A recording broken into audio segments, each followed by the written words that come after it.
नमस्कार, स्वागत है आपका। मैं हूं अवनीश विद्यार्थी। हिमालय की ऊंची ऊंची बर्फीली चोटियों के बीच जब सुबह की पहली किरण पड़ती है तो ऐसा लगता है मानो प्रकृति स्वयं प्राचीन कथा सुनाने जा रही है। इन्हीं पर्वतों के बीच बसा है नेपाल, एक ऐसा देश जो केवल आधुनिक नक्शे पर बना हुआ राष्ट्र नहीं बल्कि हजारों वर्षों से बहती आ रही भारतीय संस्कृति और सभ्यता की गहरी धारा का एक बड़ा हिस्सा। नमस्कार दोस्तों, मैं हूं अवनीश विद्यार्थी और आप देख रहे हैं। भारत और नेपाल का रिश्ता केवल दो पड़ोसी राष्ट्रों का संबंध नहीं, ये रिश्ता धर्म, संस्कृति, भाषा, परंपरा, साझा इतिहास की उन जड़ों से जुड़ा हुआ है जो समय के साथ और भी मजबूत होती चली। अगर हम प्राचीन धर्म ग्रंथों की बात करें, ऋग्वेद की, स्कंद पुराण की या वाल्मीकि रामायण की और महाभारत की, तो साफ तौर पर पता चलता है हिमालय और उसके आसपास के क्षेत्रों का बार बार वहां उल्लेख मिलता है। इन्हीं वर्णनों में आज का नेपाल भी शामिल है।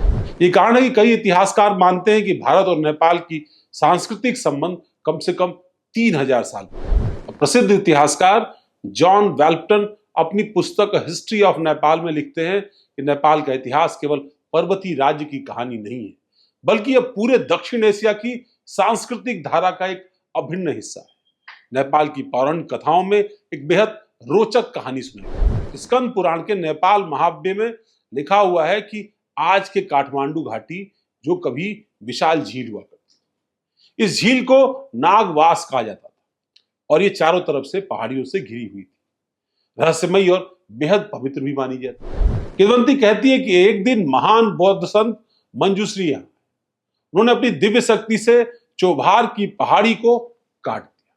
जैसे ही पहाड़ी कटी, झील का सारा पानी बहकर निकल गया और धीरे धीरे ये भूमि पूरी रहने लगी। समय बीतने के साथ ही यह जगह काठमांडू के रूप में विकसित हुई और सभ्यता का एक बड़ा केंद्र। नेपाल नाम को लेकर के भी एक दिलचस्प मान्यता प्रचलित है। कुछ परंपराओं के अनुसार इस नाम की उत्पत्ति ने मुनि नाम के एक ऋषि से हुई।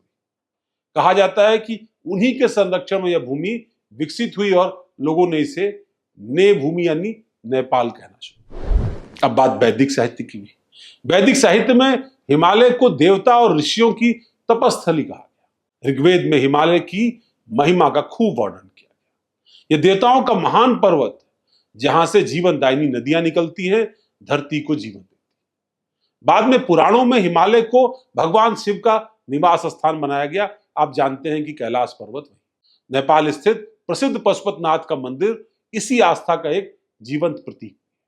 यह मंदिर केवल नेपाल का ही नहीं बल्कि भारत के करोड़ों श्रद्धालुओं की आस्था का एक महान है। भारत और नेपाल के पौराणिक संबंधों की सबसे सुंदर कहानी रामायण में मिलती है। नेपाल के तराई में स्थित जनकपुर को प्राचीन मिथिला की राजधानी माना जाता है। यहाँ के राजा जनक अपनी विद्वता और न्यायप्रियता के लिए प्रसिद्ध थे। यही वो भूमि है जहां उनकी पुत्री सीता का जन्म। बाद में उनका विवाह अयोध्या के राजकुमार राम से हुआ।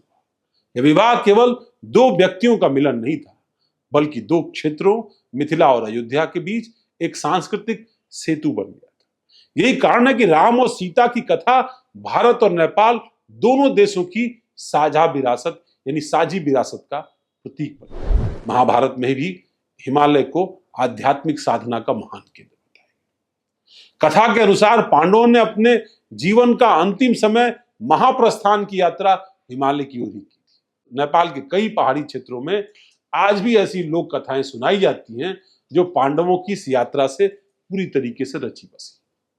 नेपाल का इतिहास बौद्ध धर्म को भी गहराइयों से जोड़ता है। लगभग 563 ईसा पूर्व विश्व के महान आध्यात्मिक गुरु गौतम बुद्ध का जन्म लुम्बिनी में हुआ था। लुम्बिनी भारत नेपाल सीमा के आसपास। आज यह स्थान यूनेस्को की विश्व धरोहर की सूची में शामिल है। बुद्ध के जीवन की प्रमुख घटनाएं भारत और नेपाल दोनों राष्ट्रों। जन्म लुम्बिनी में हुआ, ज्ञान उन्हें बौद्ध गया में मिला, पहला उपदेश उन्होंने सारनाथ में दिया और महापरिनिर्वाण कुशीनगर में हुआ। इस तरह बुद्ध का जीवन स्वयं भारत और नेपाल के बीच सांस्कृतिक संबंधों का एक जीवंत प्रतीक बन चुका। इतिहासकार रोमिला थापर अपनी पुस्तक अर्ली इंडिया में लिखती है, बौद्ध धर्म का प्रसार भारत उपमहाद्वीप की एक साझी सांस्कृतिक धारा का प्रतीक है जिसमें भारत और नेपाल दोनों का महत्वपूर्ण रोल रहा है।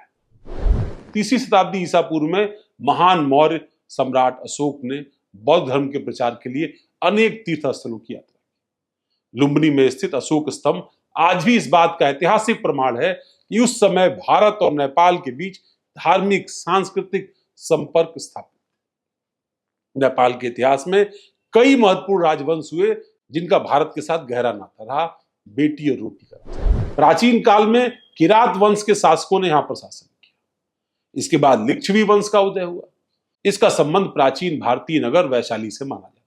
बाद में मल्ल वंश के समय नेपाल में कला, स्थापत्य और व्यापार का उल्लेखनीय विकास हुआ। इतिहासकार डी.आर. राजमी अपनी पुस्तक एंशिएंट एंड मेडुअल नेपाल में लिखते हैं कि नेपाल का सांस्कृतिक विकास भारत के साथ निरंतर संपर्क और आदान प्रदान का परिणाम रहा है। आज भी भारत और नेपाल के बीच सांस्कृतिक समानता स्पष्ट दिखाई पड़ती है। दोनों देशों में हिंदू और बौद्ध धर्म की साझा परंपराएं हैं। देवी देवता, तीर्थ स्थल, धार्मिक मान्यताएं काफी हद तक समान है। दशहरा, दीपावली, छठ जैसे त्योहार दोनों देशों में समान उत्साह के साथ मनाए जाते हैं। भाषा भी इन दोनों देशों की जोड़ने वाली एक महत्वपूर्ण सेतु रही है। हिंदी, नेपाली, मैथिली, भोजपुरी जैसी भाषाएं सीमा के दोनों तरफ बोली जाती है और समझी भी जाती है। शायद यही कारण है कि भारत नेपाल सीमा दुनिया के सबसे बड़ी खुली सीमाओं में से एक मानी जाती है। यहां दोनों देशों के नागरिक बिना वीजा के आसानी से एक दूसरे के देशों में आ जा सकते हैं। इस प्रकार नेपाल और भारत का संबंध केवल दो देशों का संबंध नहीं, बल्कि प्राचीनतम संस्कृति की एक धारा का मिलन। यह हजारों वर्षों से विकसित हुई एक साझी सभ्यता है, आस्था और संस्कृति की कहानी।